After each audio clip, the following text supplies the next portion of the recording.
What's going on, guys? My name is Jake and welcome back to Gax Reviews. Took a little bit off, wanted this to marinate a little bit and get people more caught up before I talk about The Umbrella Academy Season 2 with a spoiler review. I said I was going to talk about this in my video that I did earlier. If you haven't checked out my spoiler-free review, that's on my channel. I'll leave a link in the description as well at the top of the screen. You'll see that. You can go there if you want to hear my basic thoughts, but this is just going to be diving in a little bit deeper to the show, and I want you guys in that comment section below. What did you think about Season 2? What did you think about that crazy ending, which we're going to get into? And when I was thinking about what we could really do to talk about here, I kind of just picked out the most important thing that stuck out to me. So we're going to kind of just go through this bit by bit and talk about really what's happened. So again, spoiler review. So be warned, if you haven't seen this, go watch my spoiler-free review as my dog walks in. What are you doing? What are you doing, Molly? So yeah, full spoilers ahead. This is your last warning. Do not watch if you haven't seen this. Let's talk about it. So the Hargraves are basically all transported to Dallas at the beginning with that beautiful, beautiful montage. And we learn that they all go in separate time periods. They all go around 1960s to 1963, just before JFK's assassination. Very important. Five basically walks around, and we've learned about what this family's been up to, and I've talked about them a little bit in my spoiler review, or spoiler-free review beforehand, but we're going to basically just hone in on Vanya. We learn that she has lost her memory, and that she begins to find happiness on a farm with Missy and her son Harlan. And it's really the first time we see Vanya as happy, and this is why I like Vanya so much, is that she's kind of just built into her own, and her relationship with Missy is really sweet. Obviously, we know it can't last, but I really liked where they went with that. And we also learned throughout this that the handler has come back, and she's the main villain once again in there again. And not only that, she has a daughter named Lila who was sent to go with Diego, who is in the psych ward. So around episode 3, we learned that Lila is the daughter.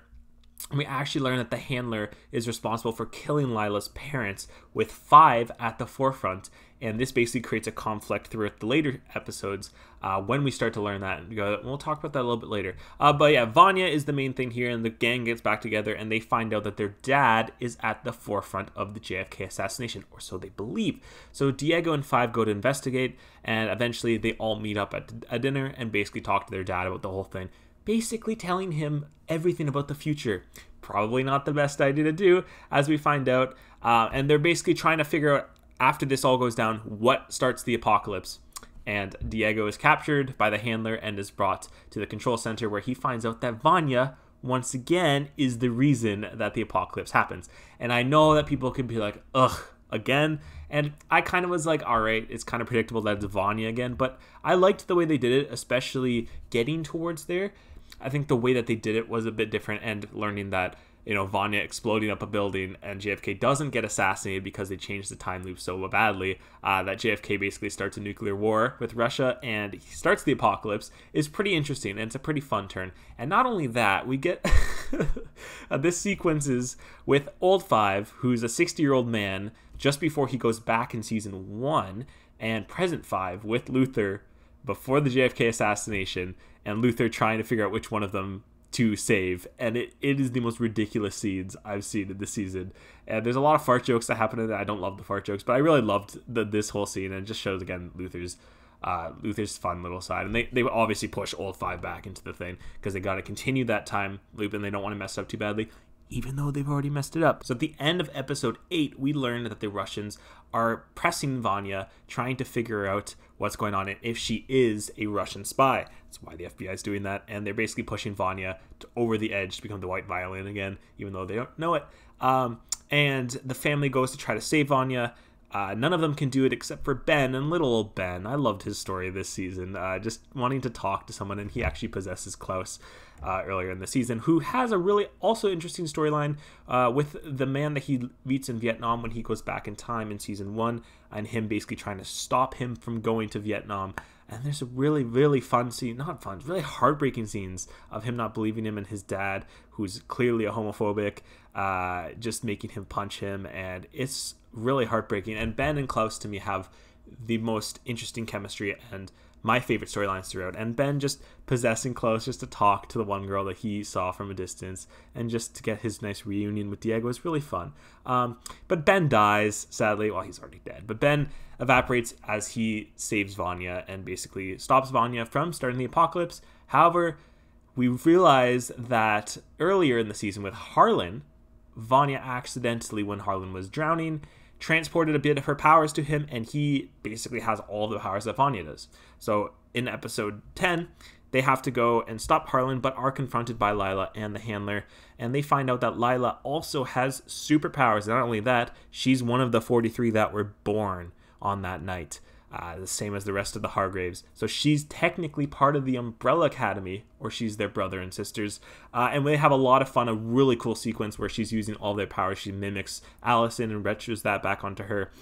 She uses Five's transportation towers, and I like how they teased it earlier in the season. You don't really know, because when there is a scene between Five and Lila kept disappearing, but you never saw why she kept disappearing. It's because she was mimicking Five's powers. And that's really cool. I really like that twist. I wasn't expecting that.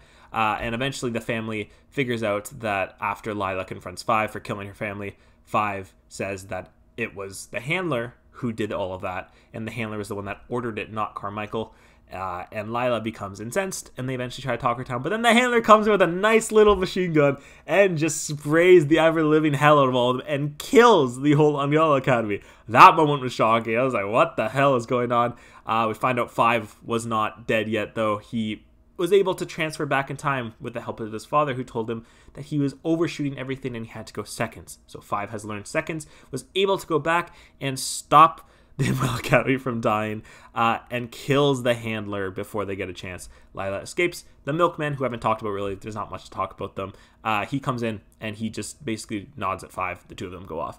And we think everything is cool. Everything is back to normal. They've stopped the apocalypse. The apocalypse is not happening. Vanya tries to get Missy to come back in time with or come back to the present with them. Missy unfortunately says no, because her son has been through so much already. She wants to protect her son. And we learn also with a little shot of a sparrow or a bird floating in the air that he still has powers. And that's where we leave off with that. But then the Hargraves eventually go back to the present, where they think everything is back to normal.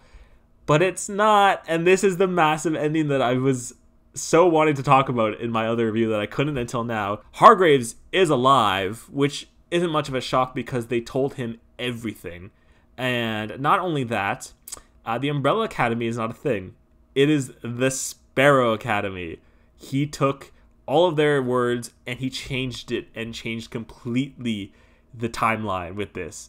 And the Sparrow Academy, not only that, is led by Emo Ben. Ben is back, but not the Ben we love, and he looks like an absolute asshole. And this ending, as someone who doesn't read the comics, I actually have read the first comic now because of this. Oh my lord. I was just mind blown. And really, they know how to end seasons off with these massive cliffhangers. I loved it. I thought it's a great ending. And it's going to be interesting to see where this goes, because obviously the Umbrella Academy doesn't exist in the present time. And all the stuff with their meandering, telling their dad about JFK, that they knew all of this stuff. And also we learned that he is an alien, which was said in the comics, but I didn't know that until now. It's just so much stuff happened in the season that I loved, and I think that this ending, especially with Ben, we had our nice send-off with the Ben that we know and love, and now we just get this complete asshole version of him that's going to be so different, to be like, oh, I want to love you, but I can't love you. And I am just so excited to see where the future of this show goes. And I'm hoping, as someone who says that the season 2 found its footing for the first time, and that this is really the first time that the show has felt into its own, that they continue this past season 3. I know Netflix has a history of doing 3 and done. I hope that's not the case with this. I can really see them keep going it, especially if they have a lot of different stories. And I know they're kind of starting to stray away from the comics a little bit, which is good.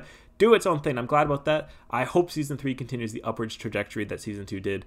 And yeah, that about wraps up my thoughts on this thing. I kind of just blew through all this stuff, gave my a little bit of a thoughts, and I kind of just was talking about it. But that's about it. What a great season. Out of all those moments, I want you guys in the comment section below, which was your favorite moment that I talked about? Are you excited for season 3 with the Sparrow Academy? Where do you think that's going to go? Because I have no idea, staying off of that. That was just blew my mind. Is Pogo still alive? Is their mom still alive? What is the end game for all of this? I can't wait for this. I can't wait to see the new Sparrow Academy, who the new 7 are going to be. It's going to be great. That about wraps up for this video. If you guys did like it, if you could leave a like button and subscribe if you haven't already. We're on the road to 100 subscribers. Thank you guys so much for subscribing, and I will see you guys in the next one. Thanks for watching.